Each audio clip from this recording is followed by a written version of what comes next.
जुमला विद्यार्थी को अनुशासित अनुशासित रहना चाहिए।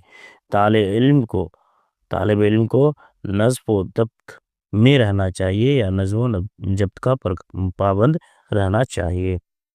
तो तालिब इल्म को नज़्म व ज़ब्त का पाबंद रहना चाहिए।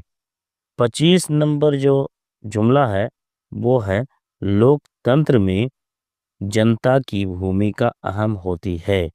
लोकतंत्र यानी जमहूरियत। जनता का हमने पहले भी देखा अवाम।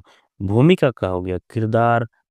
तो जमहूरियत में अवाम का किरदार अहम होता है। 26 नंबर बाल श्रम एक गंभीर समस्या है। हिंदी में एक साथ इस्तेमाल हुआ इस तरह से बाल श्रम। इसका उर्दू क्या हो जाएगा? बच्चों की मजदूरी या बच्चों से मजदूरी कराना। तो क्या हो जाएगा? बाल श्रम एक गंभीर समस्या। तो बच्चों से मजदूरी करवाना एक संगीन मसला है, गंभीर